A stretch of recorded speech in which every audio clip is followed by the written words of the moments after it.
Everybody, welcome to the Gorilla Booking Podcast, and we're going to keep this short and sweet. These are the guys here, but we're going to go straight to DJ because DJ, you were at Saturday night's main event, and we're going to give you uninterrupted time to absolutely lay the groundwork of what you witnessed because obviously you saw the change, the passing of the torch, the changing of the flag.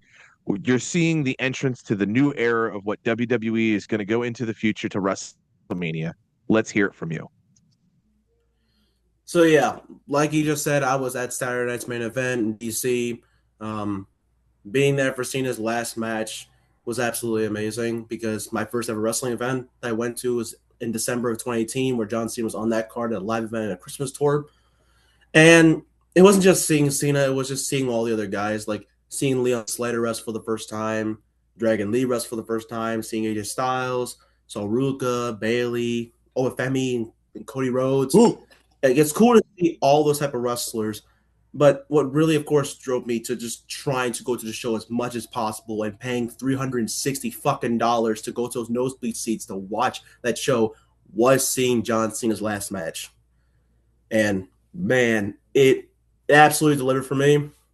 Like I've been saying it, to me, Gunther was the perfect final opponent, giving John Cena that one last hurrah on his way out, giving him that Super Cena moment with the crowd literally chanting Super Cena, which in my 18 years of watching wrestling, I never expected the crowd to ever chant that because they kept saying Super Cena for years. But now they're chanting Super Cena. They want him to win so badly. That's shocking. But then I'm also chanting Don't Give Up. And then what you can see from Avandre's background, the smile, him tapping out. It was poetic, man. It was truly poetic. It didn't feel like he was giving up. It felt like he was just passing the torch because he knew that no matter. Well, uninterrupted 5 minutes was cut short. Yeah. Damn. I think Gunther got his Wi-Fi because he wasn't about to. Nigga, Gunther got his Wi-Fi in the sleeper hole right now. Got everybody in the sleeper hole. Damn. Got that Mamba Wi-Fi. Shit. Okay, so until DJ gets his stuff fixed. Until DJ gets his stuff fixed, I don't even think he realizes that he's still talking. He realizes he's still talking, but his Wi-Fi gave up. Oh, green light. Yeah, my Wi-Fi gave up on me. Unlike John Cena, he didn't give up though. There you go. That's okay though. But that's okay. That's okay because like I said, saw Cena's last match. It was awesome. Saw Leon Slater wrestle and Javon Evans wrestle. Two guys that I see big bright futures in. And then just seeing Sol Ruka beat Bailey. That was great to see. Cody and Nova kind of went exactly how I thought it was going to go with the whole no contest factor or DQ, whatever the hell you want to call it. But I honestly thought, for me, the selling point of the entire show, of course, was Cena. And just seeing Cena's face, that smile, how poetic it was with the ending, truly just saying his time is officially up with him tapping out. And then that amazing tribute that he got at the end that actually made me cry. I actually was crying from that. Me too. I don't think it was a dry eye out there. It was just perfect. I know someone's going to probably say, yeah. Sorry, yeah, I know someone's going to say. The vignette was absolutely the shaker. Mm-hmm, yeah. I know someone's probably went online and just be like, why didn't give John Cena a chance to try and cut a promo? Honestly, I feel like the tribute video is all you needed. You didn't really need him to cut a promo. You didn't really need him to just be out there the whole time. Like they cut the tribute promo, took off everything except the jorts, let them all in the ring, and then that was it. But of course, after that or before that, Triple H, man. Yep. Triple H. You know what? That's it for my whole thing, my whole experience. Can we get to Triple H a little bit? Can we talk about that? Can I ask one? I guess out of just curiosity. When you left the arena, because obviously the fans were pissed at Triple H. When you were leaving, getting your car and everything, what was the vibe like walking out of the arena? Like, just how was everyone? People just talking shit. Like, what was it like? Dude, that crowd was literally pissed. They were, bro. Literally, the moment it went off the air, everyone was chanting "Fuck you, Hunter." AEW when they held the post show, and many other negative shots directly at Hunter. Even though I personally think what they did with John Cena's last match was truly a blessing in disguise. It was truly a great way for Cena to go out. But I can understand their frustration because of just how this whole retirement tour has been booked. While I don't think it's as bad as people say it is, I can understand multiple sides of the bad compared to the good things that happened, which you could say the last few months have been the good parts of the John Cena retirement tour. So regardless of how it is, Triple H, man, you ain't looking good in multiple eyes. But that's the reason why I said literally when I was on the road heading back home, I said Triple H needs to embrace that hate and say that he wanted to fuck up John Cena's retirement tour to make himself even more hated. Yeah, I mean, I think that's really interesting to say because, like, I think that Triple H, if he wanted to, he could come back on screen as a character, just didn't go off of this heat. Obviously, now as a wrestler, he can't wrestle anymore. That's over with. Yeah. But just as that, like he did with the Authority and Seth Rollins and that whole thing. But the one thing I wanted to say, dude, I saw footage of the fans almost rioting and chanting crazy shit at Gunther, literally on the way to his car. Like, he was on the way to his car, and they were like saying crazy shit to this man. So I love it though because it solidifies Gunther as probably the biggest heel in wrestling, most likely. And a heel that's hated for, which is badly needed right now. Because seriously, all the fucking heels that I see right now, they're all cheered for. Dom cheered for. Except Dom is now. Dom is cheered for. The Liv Morgan's cheered for. Like any heel that you can think of right now, they're pretty much just all cheered for. Except Gunther now, because Gunther's got that ultimate mega heel heat that most people get like in the 80s and 90s. He's basically Iron Sheik right now. Yeah, that's the vibe. That's the vibe it gave me when they were like chanting the shit at him on the bus and like kind of chasing him down. Like this is like 80s, 90s wrestling where you don't get really hate motherfucker. You don't get the Roman heat when he beat Taker. You know, he had that same type of heat. He couldn't even talk. It wasn't the same. It wasn't the same. And I could tell just from watching Raw last night when he made his entrance, while the boos were definitely loud, they weren't like Roman Reigns because the difference is Gunther had heel heat, Roman had go away heat. So it's completely different. Yeah. It was good. The one thing I'll say is I love the fact that I don't think that it doesn't look like Cena gave up. How it happened, it looked like he gave in and truly passed the torch, like with the smile at the end and that thing behind Vandre, that little still shot right there. It was truly symbolic. And if you look at the rest of the show, the entire show was symbolic of passing the torch to the younger generation. Yes. And it was truly poetic. I loved it. That was his version. I would have booked it differently. But I loved it. This is his. Cena did his version of "I'm sorry, I love you." You know what I mean? Like HBK and Ric Flair. This is his. Like when people look back, that's what they remember. Is just HBK saying that. You. Yeah, and then now you just remember this match and Cena with the smile. You know, and just he let go. He didn't give up. He just. I don't have anything. That's it. That's all I got. He said, "You know what? You know what? You got it, bro. You're right. Yeah. All right, you got it." He's always been like bullied by the fans for not putting people over. But like John Cena went out the way he went in. He lost. He's also tapped. This is the first match that he ever wrestled. He lost in his career. He's only tapped 4 times in his career. Right. That's what I'm saying. He's tapped before. So we're 5 now with Gunther. 5. So before heading into Gunther, it was 4 times. Yeah. Number one question: would you guys have had him win instead, and or if he lost, would you have had him pass out rather than tap out? Those are the 2. I'd rather have him pass out. I personally think Cena should have definitely tapped out. I feel like him passing out wouldn't have created that big shocking reaction that the fans got. Because again, John Cena, he's passed out before, but he had not tapped out in 20 years. Yeah. So when he tapped out, it was genuine. Like seriously, the reaction that we got was exactly like how it was when the Undertaker's streak was broken, and that's exactly what they needed. Yeah. Create a big shocking moment. And while they've obviously had this whole shocking moment factor for like this entire year because TKO is all about creating big moments and yada yada yada, but this is truly the shocking moment because it's Cena tapping out. When have we seen that happen? Never give up, right? I'm saying he literally killed his own moniker when he tapped out. But that's That's what him poetically saying, okay, guys, thank you, love you, this is over. Yeah, it's it. I love it. It's beautiful. Yeah, it was a beautiful thing to see. He gave back. I think the entire card was just like beautifully put together in so many different ways. Like I know we talked about how Sol Ruka and Bailey botched a couple of spots. Same thing with AJ Styles and everything. But like those matches were so fucking good because of the young talent providing that spark that we needed in the WWE universe, dude. Javon Evans and Leon Slater literally put on, bro. They did so well. Oh, and I'm glad that they did so well, and I'm glad they actually gave, because tonight on NXT they had Leon Slater become the number one contender for the NXT title. Glad they gave that to him. I was thinking they were going to give it to Deion Lennox. And I'm glad they did not. Listen, can I just say this?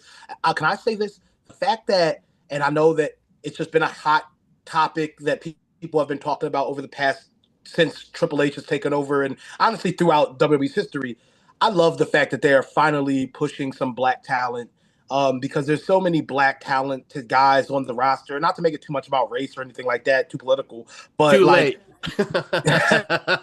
Yeah, but not. But at the same time, it's been a heavy criticism towards the product, towards a certain demographic. So to see that them putting over guys like Oba, putting over guys like Javon Evans, putting over Leon Slade, like guys like that are going to fill in where guys like Kofi couldn't fill. Forget about the Joe Hendrys. Like seriously, guys like Cody Rhodes. We can't even just say Saturday's main event. Let's look what they did on SmackDown. They showed Javon Evans. They showed Sol Ruka. They showed Carmelo Hayes. And Hayes is over now. I love that. By the way, Hayes is over. I love that. I've been waiting for it.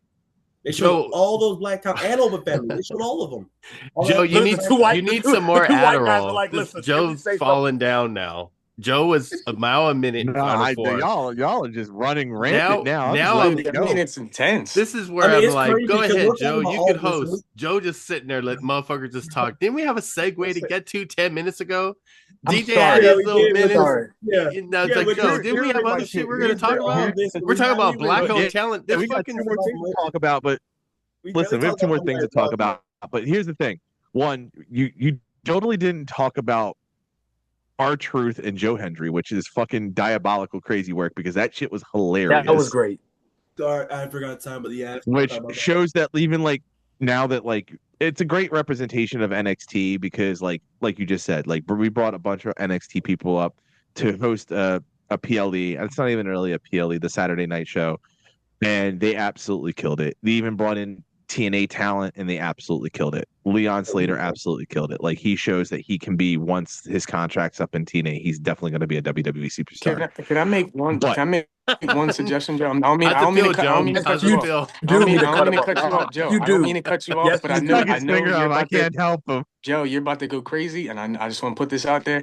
We need more Drunk Jey Uso promos. That was the funniest shit I have ever seen in my life when he talked about John Cena's raggedy ass sneakers in the ring, bro.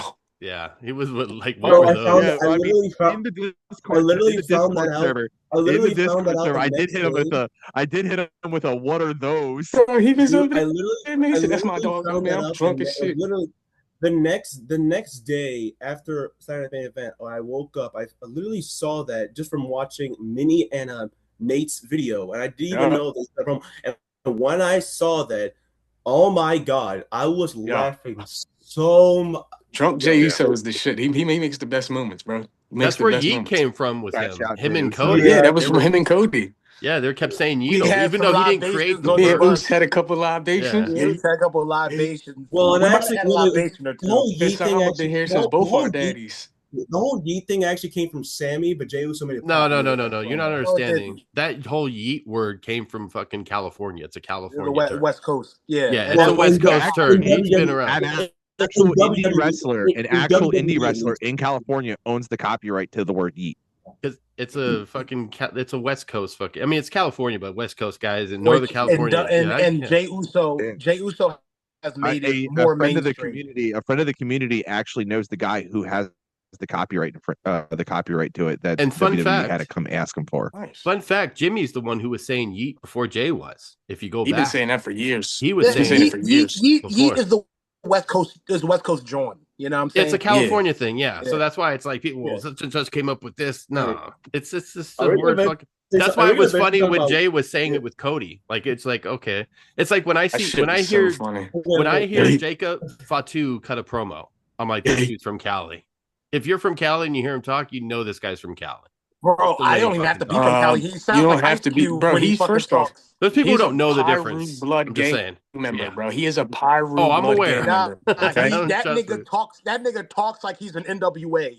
Bro, he is a Pyru blood gang member, bro. Yeah. I don't want to break the topics, but are we eventually shout out to all those bloods out there. We love and the Crips. We love the Crips. Hey, don't be throwing up gang signs on the fucking pod, man. I'm affiliated, bro. I'm affiliated. But like, I don't want to eventually break the topic, but of course we have to talk about what happened on Monday Night Raw and that CM Punk promo. Well, hold on. First off, I'm gonna come out and say this before we get to that segment. Finally, we talked about guerrilla booking. You're gonna come out the closet. You said you'll see. You'll hear. Hold on. You'll see. It's a segue. Out the closet now? Listen, it's a segue. Joe's taking control. As much as we complain on guerrilla booking about how this tournament was supposed to go down and how we wanted everything else different, I'm gonna stand here and apologize. You're sitting and say this. I'm a changed man. Oh, Gunther fuck. has my interest now. Face turn. Gunther has my interest. Yeah. Because going into Raw, walking down that ramp as the opening segment and doing exactly what he needed to do and cause that much stir crazy, and then look at AJ Styles and do this to him, made me fucking die of laughter. And also, when he looked in the camera, what did he say when he looked in the camera, Joe? What did he say about John Cena? He tapped out like a little bitch. Gunther last night was literally a combination of Thanos and Joker. Oh my God. I'm changed. If he stays this course, he cannot lose until at least after Mania. Like he has to win the Rumble. He has to knock it. What pisses me off, the one thing that makes me upset about this whole situation is that it's going to become this triangle. And I'm getting to the whole Punk segment because Punk's got to be a part of this conversation. Is Gunther's going to have to win the Rumble? Gunther's going to have to challenge either Cody or Punk, and we all believe it's going to be Punk. And the problem is we all want Braun Breaker to beat Punk. Now we could go Braun Breaker Gunther. That could be a possible. They got to keep them away from each other. But the thing is you got to keep them. You got to have them on separate sides. Exactly. I would personally do Gunther Cody. Yeah, Gunther Cody makes way more sense. Cody Gunther is crazy. Cody and I would Gunther is nothing but John Cena Gunther, but new age. I might fly out to Vegas to see that one. That's much bigger. And personally, for me, I personally think the World Heavyweight Title match, screw CM Punk, screw Roman Reigns, it should be Braun Breaker versus LA Knight. If LA Knight comes back. Yeah. But also, you have to remember one thing too, Joe. You have to remember one thing. Segments. Don't forget, Roman Reigns. He's in the equation with Cody and Punk because he's like they're already kind of teasing. They're already teasing. Also, shout out to Gentleman's 30. But unlike other podcasters out here, if I show up to Vegas, I will fucking meet other people. Yeah. Hey, Nero bought his ticket. Shout out to Nero. He's gonna be out here. Shout out Nero. If you don't show up, he's gonna be down the street from your house and be like, I forgot to hit you up. Hey, last time he knows. I'm not gonna put all the dirt out there. He knows, so he made it a point to let me know. I got my ticket server. I'm gonna be out there. All right, man. All right. Yo, so who do you like? If you segueing into the whole Punk, promo and everything, right? Who do you think cut the better promo out of Braun Breaker's first one or CM Punk's most recent one? Well, we've already talked about this, that we knew Punk was going to be better on the mic. Braun is still going to be a rookie on the microphone compared to Punk. Braun has killing it on the mic, though. For someone who's done NXT, who's just now become main roster within a year, having Paul Heyman at his side helping him, Braun's holding his own. Now, Punk can do it without any type of help. We know Punk's going to say so, but what made Punk's seething promo so good is the reaction Braun did at the end. That's what makes the promo so much better, is that Punk goes out there, fucking lambases him, talks about Uncle Scott, talks about Rick, talks about his family. Then Punk comes down to the end of the match at the end, Braun puts him in, folds him like a fucking lawn chair and says, if you ever talk about my uncle and my father again, you ain't going to be able to walk. Like, it's bro, like we need more personal shit like that, bro. Like that's what we need. We need more things. Like we need more things to feel more personal, like it was with Cody and Drew. Because he didn't just out Scott and Rick either, bro. He went right at Logan Paul too. The whole YouTube scammer and everything. He went right at everybody. He was touching base on everything, and he's basically letting you know, y'all niggas better not ever speak about me again, or this shit gonna get out of hand. But Braun Breaker pulled up and said, "What's gonna get out of hand?" The only thing that was missing with that promo is if he just sat in the middle of the ring like he did when he cut the pipe bomb. That would have been perfect. Nah, but it was so intense because he's in the camera shaking that shit. Oh yeah, no, it was great. That was one of his better promos I've seen in a long time. That was a very tell me if I'm telling lies promo all over again, because that was another really good CM Punk promo. Like, but the point is that CM Punk, what he does for the company is he's holding one of the flags, and he holds that very strong and very proud right now. And we are happy to have him back in wrestling and actually doing what he loves. And that's absolutely pulling the heartstrings and the emotions of the fan and causing the turmoil and the drama that creates good wrestling. Like, because Punk is a good wrestler. I wouldn't say he's a great wrestler. I say he's a good wrestler. Braun is a very good wrestler. Well, yeah. Well, I love the whole he's older, though. I want he's older. Punk. Yeah, he's put it this way: Punk is one of those guys who can reinvent themselves and come back and adjust his style to his age. So I'll give him that. Absolutely. Yeah. So where we're going, Joe? What's next? I mean, we could keep going on that one because there's so much to touch on that whole segment. Because we forgot about the Mask Man. Mask Man. Wait! Did you find out who that is? Yeah. Raw, yeah. No. It's Justin Timberlake. Nope. Hey, you're close. He left. It's Justin Timberlake from the Super Bowl. How do you not see it? And how do you avoid spoilers? Like, see, what are you just not on Twitter or something? I think Dior is not on Instagram, really TikTok. He's not on stuff. Wait, Dior, come back here. Let's get. Hold on. If Dior has not seen it, let's utilize that. I'm here, but I don't please. That's the one thing I don't. We won't tell you, but we want your theories. Well, I feel like that was one of the Austin theory, but Justin Timberlake. I just want to know, Dior, do you not go on social media? I will tell you this. Ever? I will tell you. How do you avoid it? When I don't, let me the masked men. It's men. It was men because they used two different. It was men because they used two different people. They did use two different people.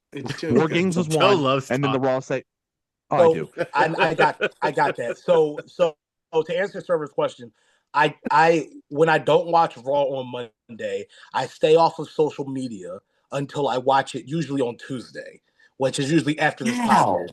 Yeah, I don't get what social media do you have? 12 years old, nigga. You're not on like Instagram where it pops up like what groups he does for Eagles. Here's the thing. When I go on social media and I see something about wrestling that if I haven't watched, I just scroll past it as fast as possible. So I saw Masked Man stuff, but I didn't see him take the mask off or anything like that. I just scrolled past it. Why didn't you just go on YouTube and just get raw highlights? It'll just show you. Yeah, because I like to watch the show in totality. I don't like because if I go on YouTube and type in, it'll tell me probably in the caption who it is. You know what I'm saying? It will. So I will give you this without spoiling it, okay? Without spoiling, you're probably gonna fucking spoil it with your bad ass. No, because it definitely gets an underwhelming thing because it happens and then the Braun Breaker thing happens. So it becomes very underwhelming on the pop of who the Masked Man is. Yeah. Okay. Even though the person got it, even though the What person happens is the Masked Man unveils himself. The Masked Man unveils himself. Punk's looking at him. Punk's talking to him. Braun gets in the ring. Punk turns around and Braun puts him in half. Like they they get a reaction. Like they get a reaction. The crowd chants their name, but the person's completely irrelevant because they skip right to Braun Breaker. Hold on, DJ. Dior, look, I'm just gonna break it down. Hold on, I'm gonna break it down. It was Mike Santana, bro. That's who it was. He took his mask off. Chopped cheese fell out. Fucking, he just stood there at the end of Raw with the credits. That was it. He was just like, he was just looking at the camera like. I said what that honestly fucking happened. I was at the best. I said what happened, but I didn't say the person's name, so at least he doesn't know. It's Mike Santana. It's Mike Santana. The credits rolling. I need a goddamn fucking gift right now, dog. Speaking of Mike Santana, he better win back that world title at Genesis. Nigga, if you don't stop, okay, at this point, these motherfuckers have buried Mike Santana so much that I don't like Mike Santana. Yeah, and you know what? The shove it in their bun. Look, and to shove it in their faces, they can have Mike Santana win the title, and you know what? It'll be good because he'll have two different reigns. One for his first reign, second, one right here for his second reign. There you go. Well, listen, I'll say this: Neither of them are good. Mike Santana makes one hell of a sandwich. I'll tell you that much. Oh yeah, you got a good joint. Got those flaming hots. Good sandwich. Sure.